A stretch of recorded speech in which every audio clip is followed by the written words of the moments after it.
नमस्कार, आप देख रहे हैं जौनपुर टुडे और मैं हूं शुभम अग्रहरी। साथियों, जैसा आप सभी को पता है आज मंगलवार का दिन है और यह मंगलवार बहुत ही खास होने वाला है भारतवासियों के लिए। जी हां, इस बार मोदी सरकार की जो 3.0 की सरकार बनी है उस सरकार का यह पहला बजट पेश किया जाना है। और ऐसे में आपको बता दें कि प्रधानमंत्री नरेंद्र मोदी जी ने इस बजट पर अपनी प्रतिक्रिया देते हुए कहा है कि यह बजट जो है वह अमृत काल का बजट है और हमारा जो सपना है कि हम 2047 तक भारत को एक विकसित राष्ट्र के रूप में दिखाएंगे, वह यह बजट कहीं न कहीं उस विकसित राष्ट्र की ओर हमें अग्रसर करेगा। यह बजट अमृत काल का बजट है और यह विकसित भारत का नींव रखेगा।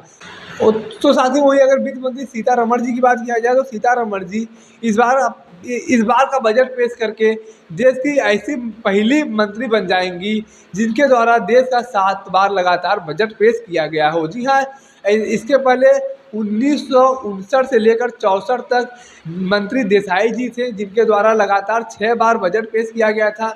अब उस रिकॉर्ड को तोड़कर मोदी सरकार में मंत्री सीतारमण जी यह रिकॉर्ड अपने नाम करेंगी और 7 बार लगातार बजट पेश करने वाली पहली मंत्री बन जाएंगी। तो साथियों, अगर बजट की बात किया जाए तो बजट को लेकर तमाम अटकलें लगाई जा रही है। लोगों की तमाम उम्मीदें हैं कि हमारे क्षेत्रों को कहीं न कहीं विस्तार करने के लिए यह बजट पेश किया जाएगा। जो जिस सेक्टर में काम कर रहा है वह अपने अपने सेक्टर को लेकर कहीं न कहीं आशा लगाया हुआ है कि इस बजट में हमारे सेक्टर को कहीं न कहीं विस्तार करने का काम किया जाएगा। साथियों, आपको बता दें इस बजट में सरकार पूरी कोशिश करेगी कि जो हमने चुनाव से पहले वादे किए थे उस चुनावी वादे को पूरा करने की कोशिश किया जाए। जैसे कि सरकार के द्वारा यह बात कहा गया था कि हम आयुष्मान भारत का विस्तार करेंगे और उसमें ओल्ड एज पर्सन को भी जोड़ेंगे। तो कहीं न कहीं आयुष्मान भारत योजना को और विस्तार करने के लिए बजट में प्रावधान किया जाएगा। उसके पहले आपने देखा होगा कि सौर ऊर्जा से हर घर को सौर ऊर्जा से जोड़ने की बात कही गई थी। तो इसके लिए भी कहीं न कहीं इस बजट में प्रावधान किया जाने की उम्मीद है।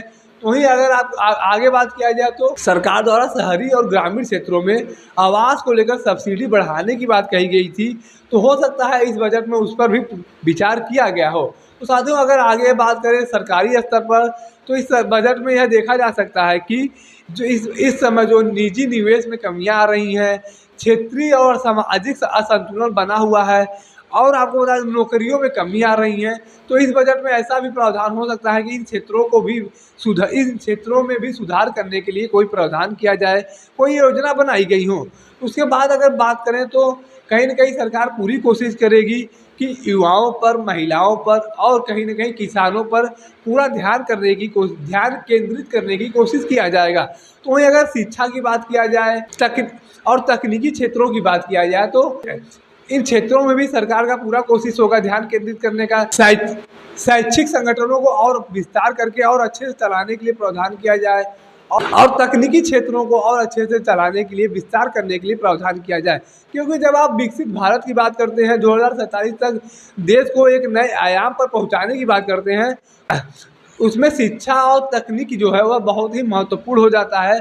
और जब तक आप शिक्षा पर और तकनीकी पर और रोजगार पर काम नहीं करेंगे तब तक कहीं न कहीं ऐसा माना जा सकता है कि भारत को विकसित नहीं बनाया जा सकता है। क्योंकि देश का कोई भी देश हो, जब तक वह शिक्षित नहीं होगा और तकनीकी से नहीं जुड़ा रहेगा, देश में रोजगार नहीं होंगे, तब तक कोई भी देश विकास नहीं कर सकता। और विकास करने के लिए यह चीज़ें बहुत ही महत्वपूर्ण होती हैं। बाकी इस बजट को लेकर आप अपनी क्या राय रखते हैं, कमेंट करके जरूर बताएं।